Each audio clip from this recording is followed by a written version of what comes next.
Today we're going to be taking a look at Deka's Marine Group 24 vented battery boxes. Here we have our battery boxes. They are designed to work with 24 group batteries. As you can see, our lower portion is going to be completely sealed, so no battery acid can escape. And it's going to keep your battery nice and safe and protected from the elements, as well as keeping wherever you're installing it protected from the acid that could potentially leak outside of a defective battery. On the lid, we do have vents on the top. So in the event that our battery leaks, depending on the type of battery we have, whether it's just a regular lead acid, we need to vent those normally for normal operation, or if you've got an AGM or lithium battery where you need to keep it vented in the event of an overcharge or an emergency. The lid will just sit right on top. You have access points on each side for your cables to go in and out of. And the lid latches down tight with the side plastic latches there, which keeps your battery completely contained. And I like the way that the lid goes over the top of our bottom box, so if this was installed on the outside, if you had some moisture, it would just run off. The only place that it could enter would be in the small vent holes there. Now, if you're wondering where you're going to be putting these boxes, I do have some dimensions for you so you can pick the appropriate location. The boxes are going to measure on the outside from 14 1/4 inches across, 9 3/4 inches wide, and 10 3/4 inches deep.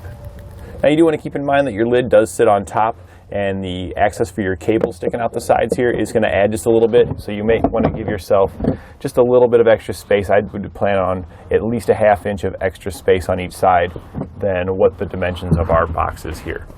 Included with your box, you are going to get a hold down strap, and this is what you'll use to secure your box to your trailer.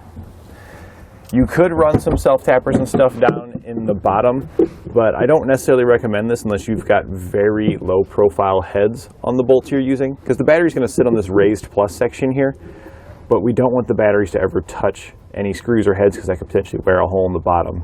So unless you have something that's going to make sure that it ensures it sits below this raised section, I would use the strap that comes included with it. And another reason I recommend using the strap is if you ever need to take your battery out, you can take it out with the entire box. Because let's face it, you're not really going to take the battery out unless there's something wrong with it. And if it's an older battery, there's a good chance it was leaking some battery acid.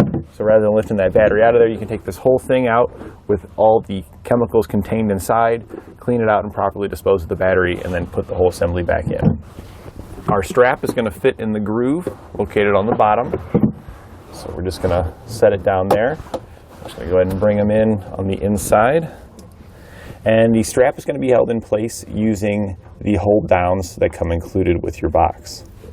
So we know our box is going to be sitting in about this location here. So we're just going to kind of line it up where we want it. Give ourselves a little bit of extra room there.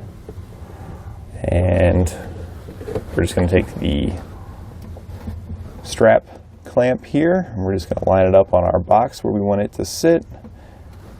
We're just going to hold it in place there. We can move this out of the way. And we're going to secure that right to the wood using the included screws.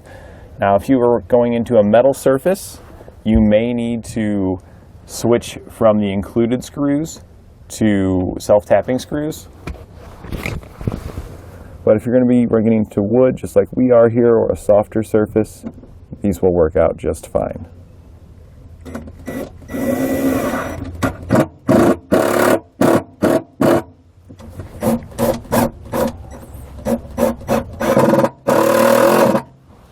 Now that we got this side on, we're just going to set the box back in place so we can find the appropriate spot for the one that goes just on the other side, and we're going to run it down with the self-tapping screws there.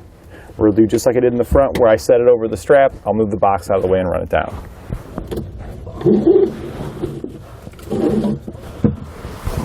Okay. Now that we've got both of our straps tightened down, we can put our box back into place. And then we can set our battery in and start hooking it up. We're going to be doing a dual battery system though, so I'm going to go ahead and get this box installed here before we start wiring up the batteries. Now that we've got our batteries fully installed, we can go ahead and put our lids on. They just set in place. You do need to move your cables to the openings here for it to fit in. And you can see how we've got the cables poking out the openings there, and just push in on the locking tab to hold it in place. We're going to do the same thing with our other box here.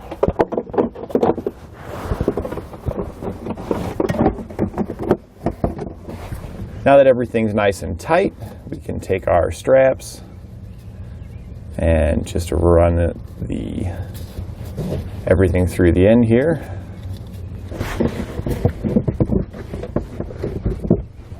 And we're just looking to tighten it down to where it holds our battery in place to keep it from moving around.